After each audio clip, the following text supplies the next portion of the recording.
Okay, so this is the slide I wanted to derive the Bernoulli equation for irrotational flow. And as you remember, I mentioned before, the Bernoulli equation can only apply to any 2 points, but along the same straight line. Okay? Any 2 points, but along the same straight line, located along the same straight line. So if I tell you the flow is irrotational flow, and then we can apply the Bernoulli equations at any 2 points and located at anywhere the fluid particle can satisfy the Bernoulli equation. Okay, so if I say the flow is irrotational flow, and then you don't care the any points are located at the same straight line, we just pick out any 2 points located at anywhere, it's always satisfy the Bernoulli equations. Okay, so that's the sentence I write down in here. If the flow is irrotational flow and the Bernoulli equation can be applied between any 2 points. Okay, it is not necessary to pick up the 2 points at the same straight line. Okay, so we need to prove this idea. So that we start from the Euler's equation. So this is Euler's equations.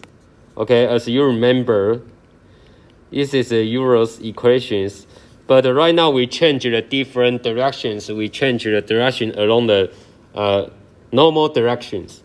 So we have the factors in these directions is the n normal factors. So normal factors, the positive is outward direction is the positive. Okay. And we only have another factors along the r directions. So we have the r factors, okay? And as you remember, if we along the normal directions, our accelerations along the normal directions is equal to the velocity squared divided the radial length. And we have the additional minus here. That's because when we say the accelerations is inward, so that's why the acceleration in here, we have the minus sign in here. Okay, so and then we know that if we know that the flow is the irrotational, so we have the conditions. We assume the flow is irrotational flow, and why we can rewrite the accelerations. Okay, we can rewrite the acceleration to be the velocity multiply the dv dr. Okay, we can rewrite the velocity to be the minus the v velocity multiply the dv dr if we know that the flow is the irrotational flow. So we satisfy this condition, and then we can rewrite the equation. The v divided r will equal to the dv dr. Or you can consider that the v multiplied dv dr, this item is similar to the convective acceleration. That means we don't have any rotation, so all the acceleration is along the straight line directions. So we only have the convective acceleration items. So that's why the v multiplied dv dr is similar to the previous I teach you the convective acceleration items. Okay? If you can write in here, and you can say, okay, the an the v dv dr, I can also do the integrations. So I can put the v inside, and the inside will equal to 2 over v squared, right? Because I do the integration, so I put the v inside the differential, and I can rewrite the v multiplied dv dr is equal to the differential r and the v squared over 2. Okay. And then if you take a look, in our item right now is along the n directions, okay? But in differential here, we are along the y directions. So we need to exchange the differential domain. So in that case, we will rewrite the d and the dn, and we have additional dn dr, okay? And 2 over v squared over 2, okay? And we know that the directions, okay? The direction of the n factors is same to the r direction, right? So the unit vectors differential along the r direction will equal to the 1.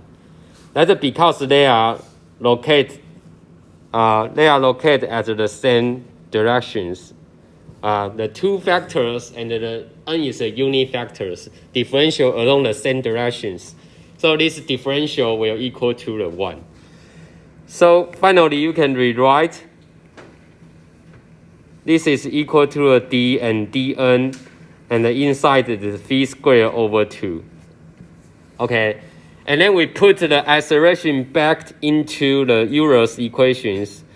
So we know that along the n directions differential, the piezometric pressures will equal to the density multiplied the acceleration is d and dn v squared over 2. Okay, and we always assume Euler's equation is satisfied in compressible flow, right? So we have the compressible flow in compressible flow conditions. So we can put the density inside the differential because the density didn't change with the spatial changes. So the d and dn, and we put the density inside, and the density multiplied v squared over 2. So you just organize the equation. You can have the d and dn. Again, you have the piezometric pressure plus the 2 over log v squared over 2 will equal to 0. So you can conclude that the piezometric pressure plus the velocity pressure items will equal to the constant. Okay, so you can conclude again, if our flow is rotational flow, so we can, based on the rotational flow idea, finally we will have the same result in the Bernoulli equation. That indicates no matter your, if you can quantify your flow, you can identify your flow is rotational flow. And then you can pick out any 2 points in the flow. They are satisfy the Bernoulli equations. You don't need always pick out the 2 points along the same straight line. You just pick out any 2 points in your flow field. If you can identify the flow is rotational flow, they always satisfy the Bernoulli equations. Okay, if you cannot identify the flow is rotational flow, when you apply Bernoulli equation, you should keep the any points along the same straight line. Okay, if you already know the flow is rotational flow, so you just randomly pick 2 points. They always satisfy the Bernoulli equation. OK， 那这个很重要，就是如果以后你在应用伯努利方程的时候，那你证明了你的 flow 是非旋流，那你就不需要去选任意2点满足伯努利方程的时候，一定要在同一条流线上。只要你证明它是非旋流，那任意2点都可以满足伯努利方程，不需要在同一条流线上。Okay, so this is a very important idea if you already know your flow is irrotational flow, and you can always satisfy the Bernoulli equation at any 2 points. Okay, so what happens if we change the flow to be the rotational flow? So it's a difference. Right now, our target, we change it to the rotational flow. As you see, there is bottles, and we put the liquid inside, and we rotate the bottle with the constant omega angle rate. Okay, so omega is you can say that the omega is rotating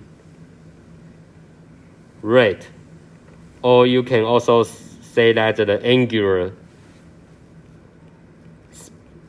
speed, right? So you have the angular speed, or you say that it's a rotating rate. Okay, so the similar ideas, if we follow the Euler's equation, but right now our dimensional is along the radius. So this is the radius directions R, and we have the rotating axis is along these directions. And the rotating axis is in the center of the bottle. Okay, so we wondering based on these conditions and what happened in Bernoulli equation. Okay, so and we still can also start from we have the acceleration along the R directions. So right now, based on the Euler's equation, we change the dimension to be the R. So the acceleration is along the R directions. And we also know that the AR will equal to the minus V squared divided the R. That's because the acceleration directions is also inward. It's also inward. So this is the AR directions. So we have the minus in here because the acceleration direction is opposite compared to the R factor directions. Okay, and because we know that this is a rotating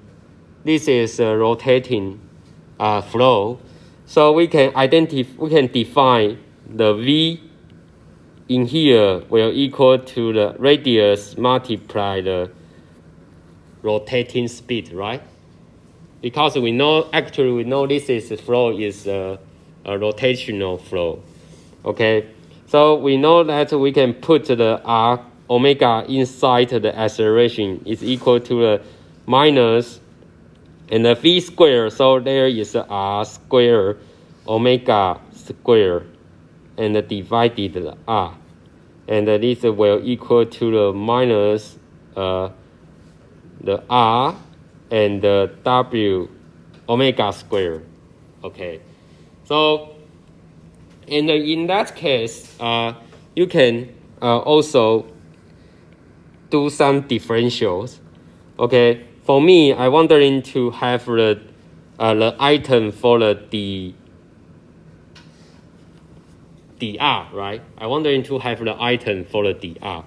So I simply just do the integration. So there is a minus, and we have the d and the dr. But inside I have the 2 over r squared omega squared.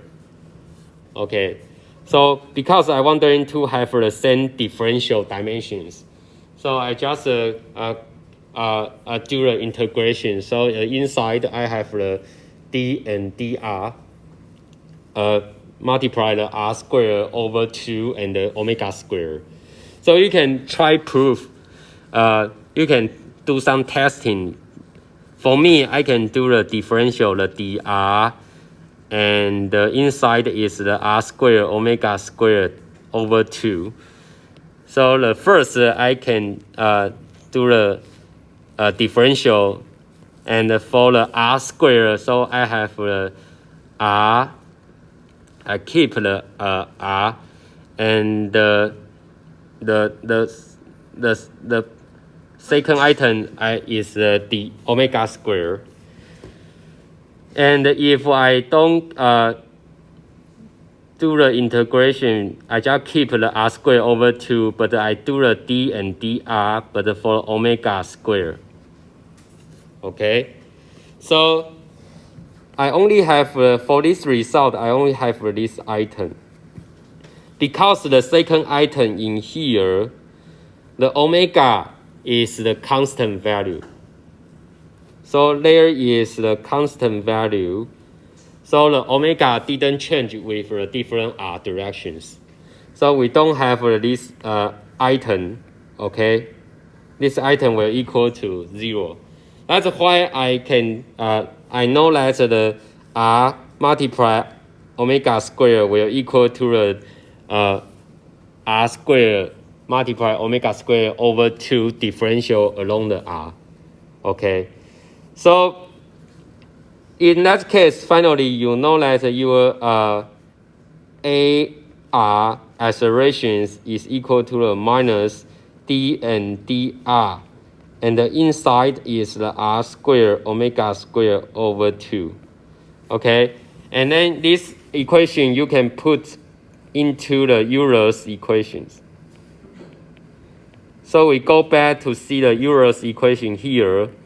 So we have the minus d and dr, and we have the piezometric pressure P plus the gamma z, and we have the density, and we have the minus d and dr, and the inside is r squared omega squared divided by 2. Again, we always emphasize Euler's equation. We consider the flow is a compressible flow. Okay, so that's why we can rewrite the equation to be the right hand side is minus d and dr, but we put the density inside. So we have a density r squared omega squared and divided by 2. So finally, we can say the piezometric pressure, but the very important item is there is a minus, and the 2 over rho r squared, rho r squared omega squared over 2 will equal 0. Okay, so this is different formulas when we consider the flow is rotational flow. The Bernoulli equation can be defined as the equation showing here. So the two items here is the same. It's a piezometric pressure. But for the velocity pressures, we change it to the minus. We change it to the minus and rho r squared omega squared over 2. Okay, and significant difference is there is a minus. Okay, so you should keep in mind there is the minus, not the plus. If your flow is a rotating flow, when you apply the Bernoulli equations, you should follow the equation showing here. Okay, so that's the difference. The previous slide, if we are focused on the irrotational flow, the Bernoulli equation is the same. But right now we change the flow to be a rotating flow.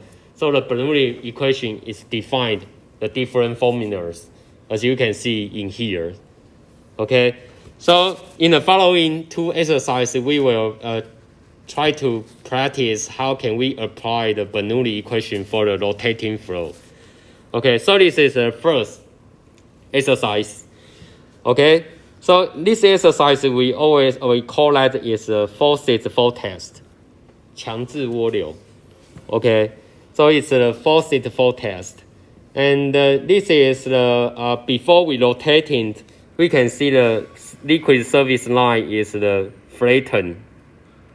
But after we rotate with the a certain rotating axis, omega, and you will see that the surface, liquid surface will change the shape.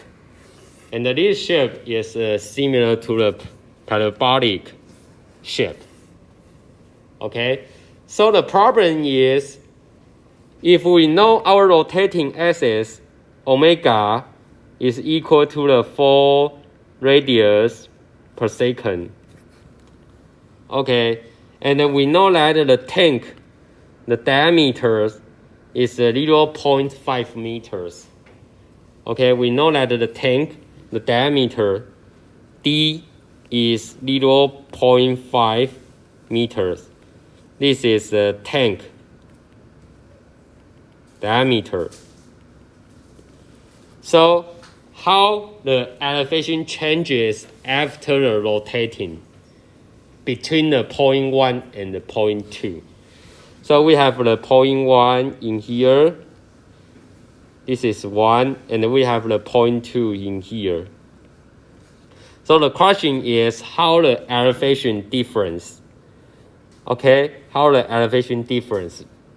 So our question is how large the Z2 minus Z1, right? We don't know how large it is. So as we know, this condition is the rotating flow. So we should apply the rotating flow of the Bernoulli equations. So again, as you remember, follow the previous slide, we know that the P1 pressure plus the gamma Z1, okay, the elevation pressure multiply the absolute pressure, the static pressures, but there is a minus 2 and the low R1 square omega square. Okay, because no matter the point at the 1 or 2, the omega is the same. Okay, and then will equal to the pressure, static pressure 2 plus the gamma Z2 and the minus the 2 again, the rho, the constant rho, and we have the R2 square omega square. Okay, so this is just based on the Bernoulli equation for the rotating flow. Okay, so how many conditions we have? We have the first condition is the P1 will equal to the P2 and equal to 0 gauge pressure, because the 2 points are exposed on the atmosphere. Okay, and the B conditions, we don't have a radial length, right? R1 will equal to 0 because the radial length located at the point 1 is along the center. So there is no radial length, so the R1 is 0. So we just based on 2 conditions, and we can rewrite the Bernoulli equation. So we don't have the P1 and the P2, and we don't have the R1. R1 is 0, so this is 0. And our purpose is we wondering to compute the elevation difference. Okay, so we in here we just gamma and Z2 minus Z1 will equal to the 2 and the rho R2 square omega square. And we move the gamma to the right hand side. Okay, and then we will equal to the 2G, and the top is the R2 square and the omega square. Okay, so this is the equations. Suppose we will see the shape of the red line in here is the parabolic, right? So this is an equation similar to the parabolic functions. Okay, and how can we change the parabolic shape? So if we change the omega increase, the elevation difference will change, right? If we change the R2 increase, and the elevation difference also increase. Okay, so that's this is a very good exercise if we change the different rotating omegas, and also we change the different size of the tank, and then the shape of the liquid surface will change it. Okay, so but right now we want to compute the elevation difference, so we put the answer, put the number inside the equation. So right now the R2 is 0.25 meters square, because the diameter for the tank is 0.5.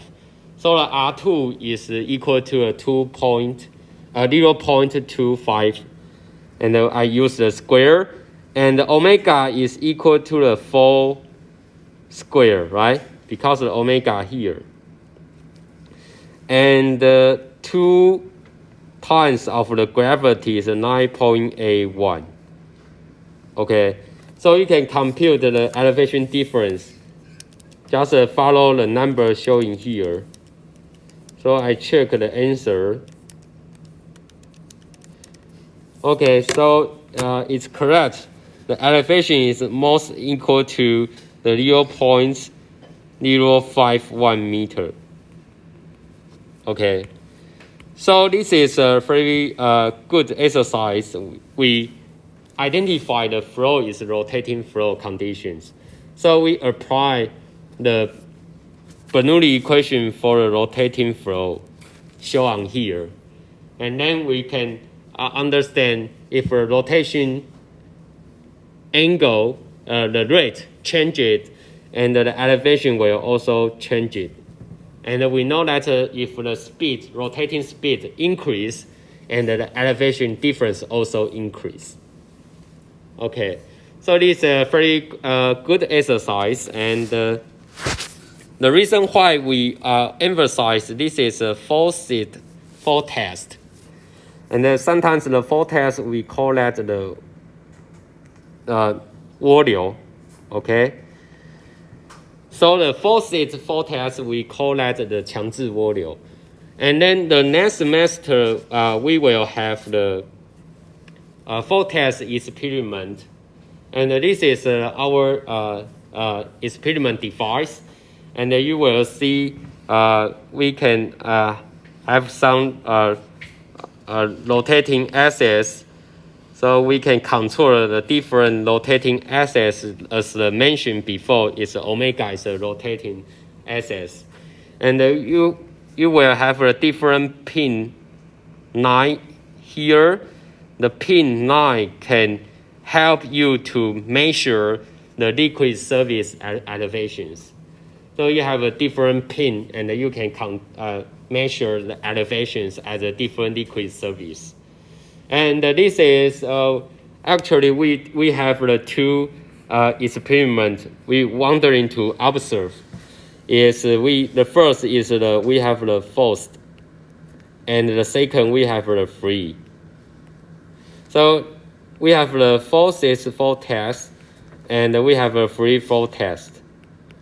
Okay, so we will see how difference if we apply the different testings. And so the key knowledge is what is the difference for the forced and the free flow test. Okay, so the major difference is the forced flow test is required. So it's required the external force. So we have the external force. What is the external force?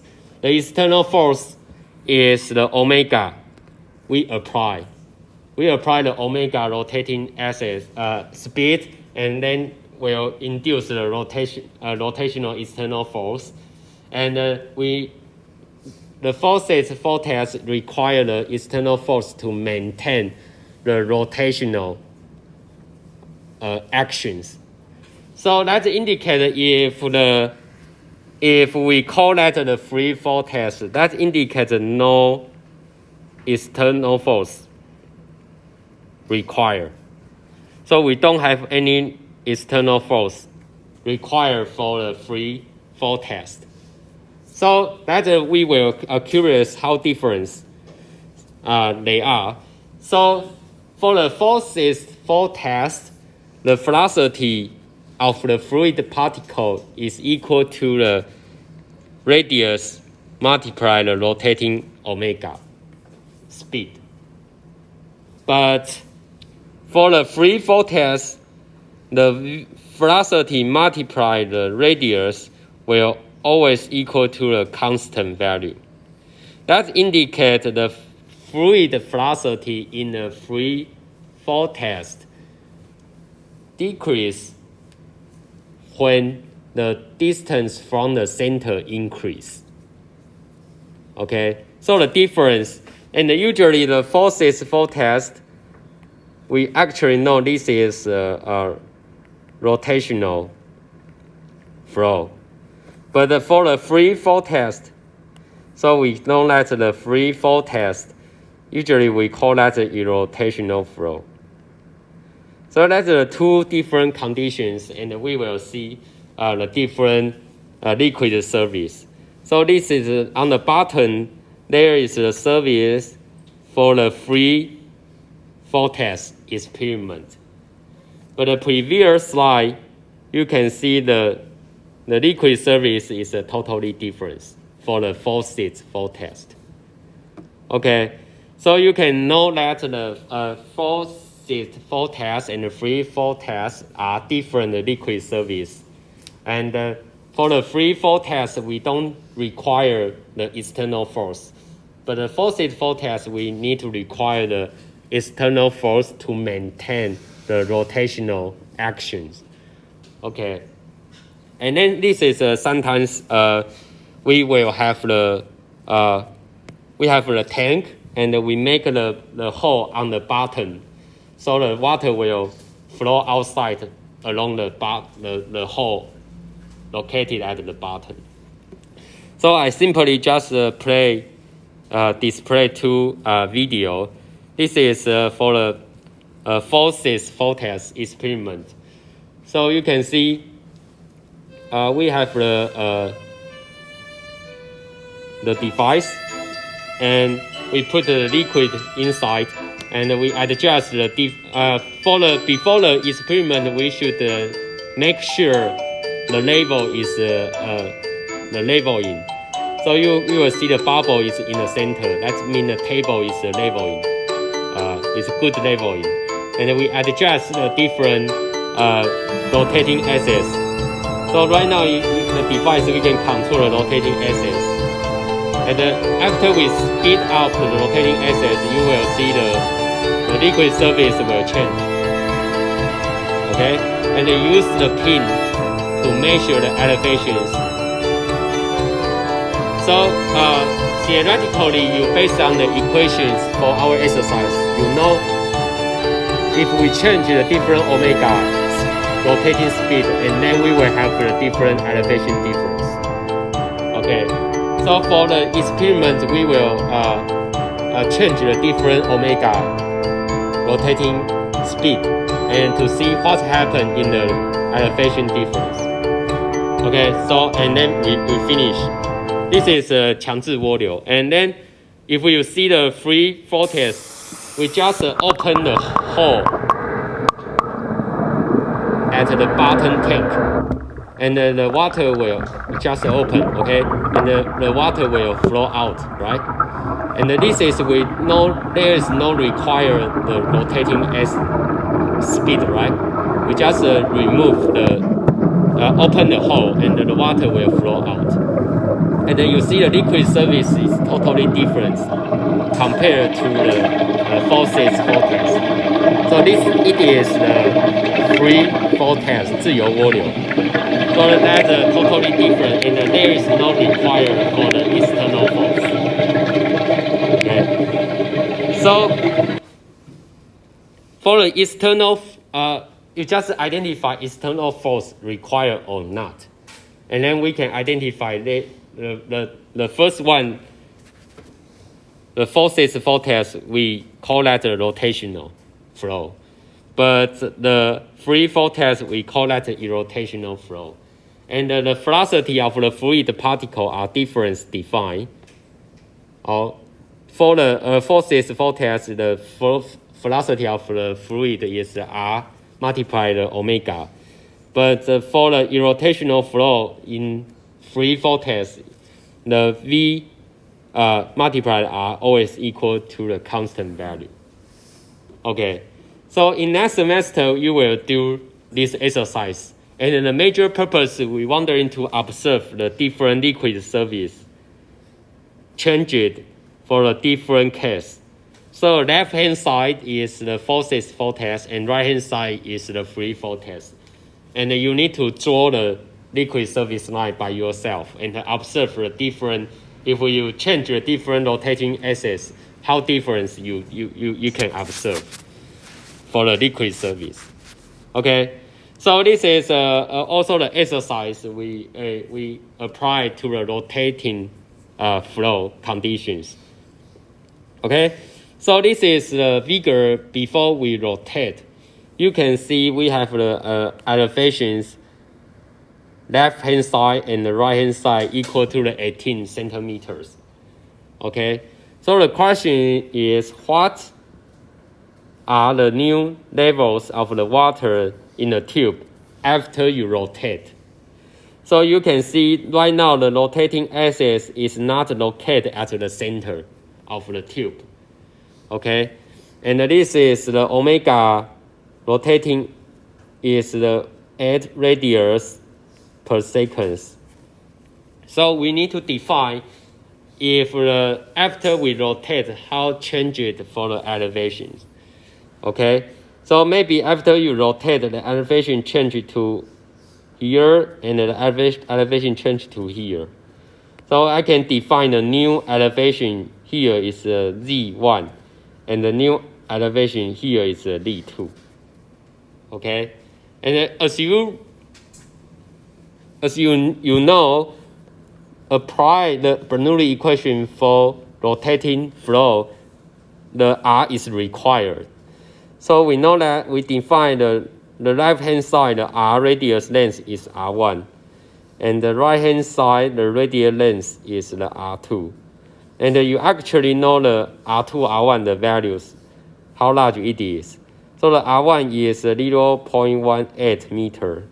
And the R2 is 0.36 meter.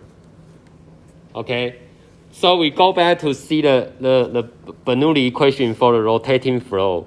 So again, first we have the Bernoulli equation, so we know the P1 plus the gamma Z1. And the minus, always keep in mind, there is the minus 2 over rho and the R1 square multiply the omega square will equal to the P2 and the plus the gamma Z2. And always keep in mind the minus 2 and the rho R2 square omega square.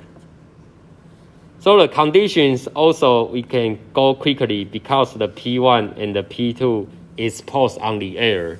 So there is no gauge pressure. And our target is we want to compute the new level for the Z1, Z2. So we can just gamma Z2 minus Z1. We merge the elevation parameter together. And we move the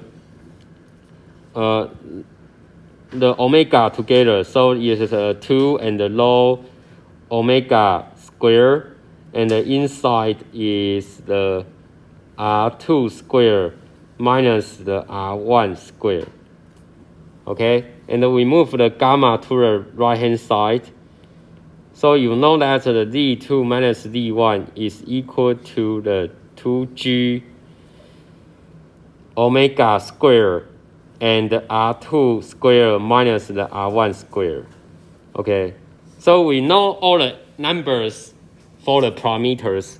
So the omega is the 8 radians per second squared, and the 2 times of the gravity is 9.81. And the R2 squared is 0.36 squared minus the 0.18 squared. Okay, so you know all the numbers, so you can use the calculator to compute the true numbers for the equation. So I double check the number 0.36 squared minus 0.18 squared. And multiply the 8 squared, divided the 2, and divided the 9.81. So that's the difference elevations in here is 0.317 meter. This is our equation 1. Why? Because 2 unknown parameters, but we only have the one equation. We cannot find out the final answer. So additional equation is required to find out the D1 and D2. So that's the second equations I consider assume the fluid didn't flow out. That means the total liquid inside the tube are the same. Okay, so initially the elevations for the two tube is the 0.18 plus the 0.18. This is the elevation height before we rotate the tube. Because this is 18, there is also 18. So the height, sum of the height before the rotating will equal to after we rotate, right? So D1 plus the D2 is the new elevation. But we assume the liquid inside didn't flow out. So the height should be the same. Sum of the height should be the same. So we have the second equation. The second equation is D1 plus the D2 will equal to 0.36 meter is our equation 2.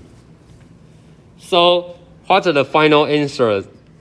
You can sum of the equation 1 and the 2, and that indicates we only have the 2 times D2 because the D1 cancel out.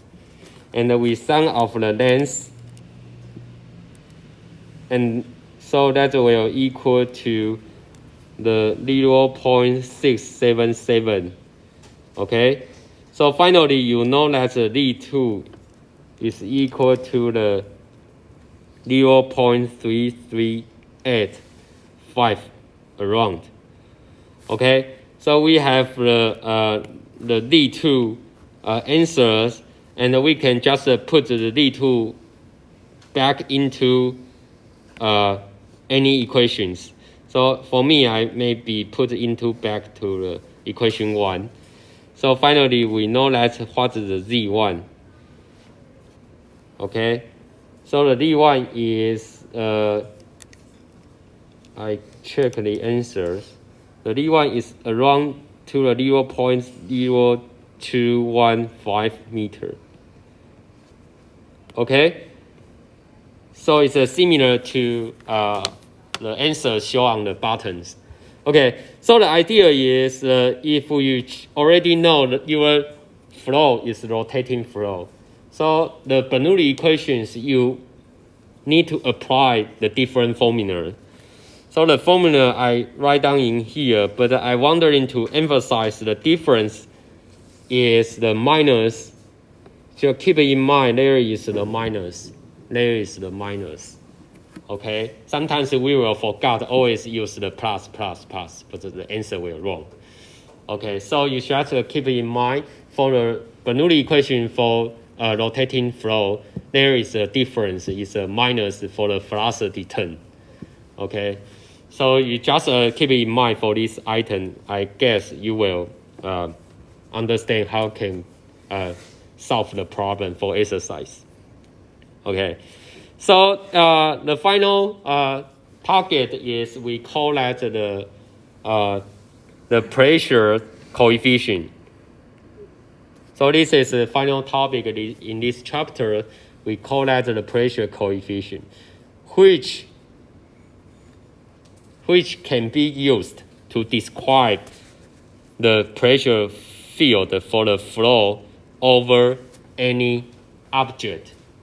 Okay, so we have the pressure coefficient, and we apply the coefficient to describe the pressure field for any top object. Okay, so what are the definitions for the pressure coefficient? So actually the pressure coefficient is a ratio of the piezometric pressure difference to the velocity pressure. Okay, and you can see there is some zero. You can see there's a zero and this is zero. What the zero means? The zero, that's the piezometric zero, indicates it is the piezometric pressure. But for the locations is at the free string. Okay, this is just at the free string locations. That indicates that the V0 is also the velocity, the velocity at the free string. That the free string indicates that we have the particle. I have the object in here, and we have the flow field. This is a flow string line, and we will touch the object. So the free string, where is the free string? There is the free string, because the string line far away from the object. So we call that the free string. Okay, so that the location here is the free string locations. It's far away from our object. Okay, so and sometimes when we describe the pressure field based on the pressure coefficients Cp value here, we wanting to discuss the pressure drag force. So the pressure drag force caused by the flow is not good for our design. So usually we wanting to reduce the pressure drag force in our problem. Okay, and the second famous drag force is caused by the friction, but it is not included in our chapter because the friction drag is caused by the viscosity effect. But in our chapter, we always assume the viscosity effect is not important.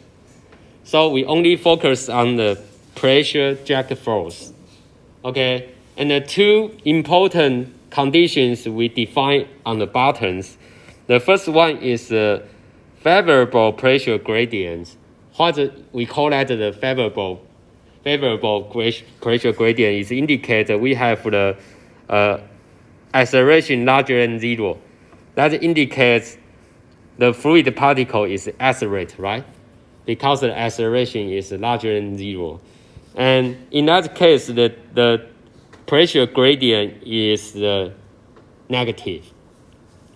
Okay, in that case, the pressure gradient is negative.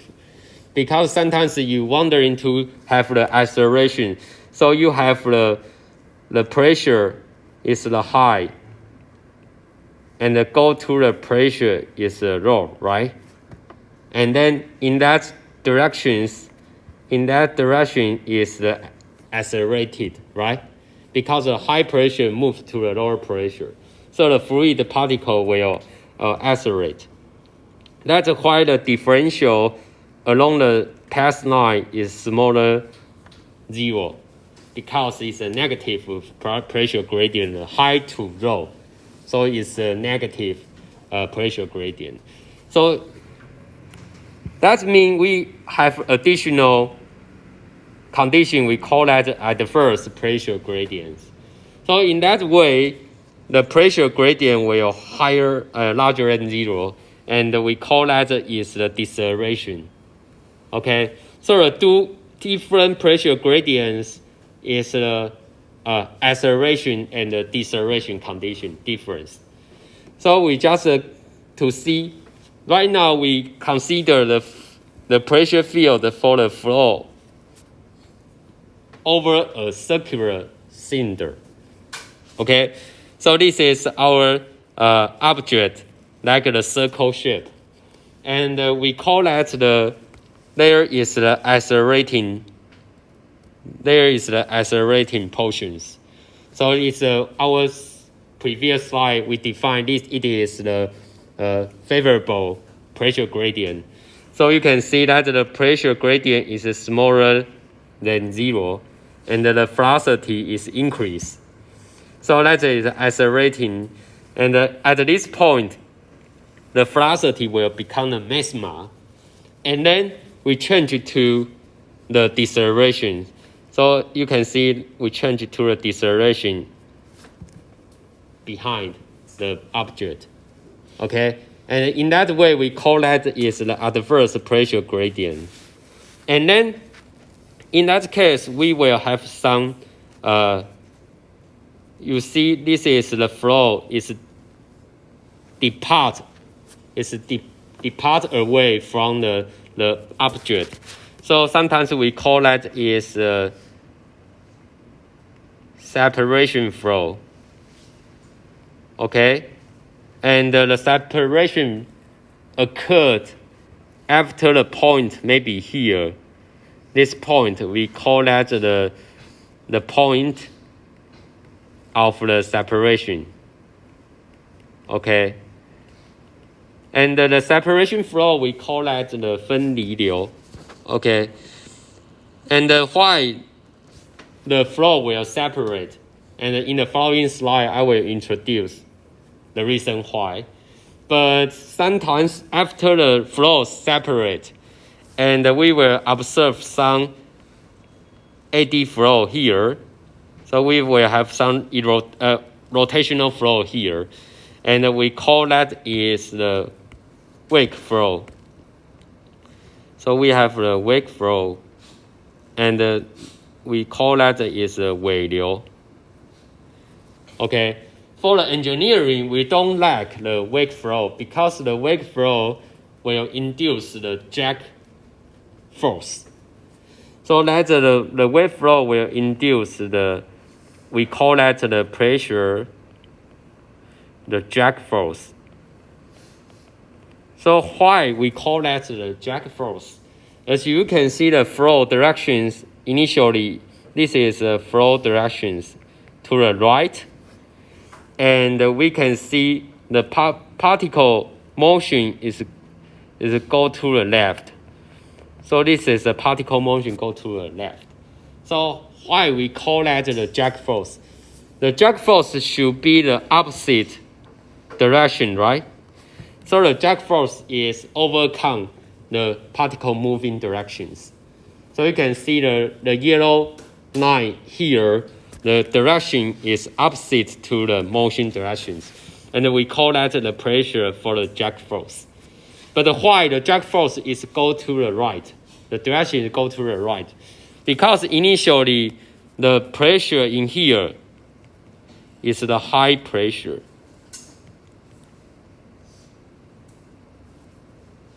Okay?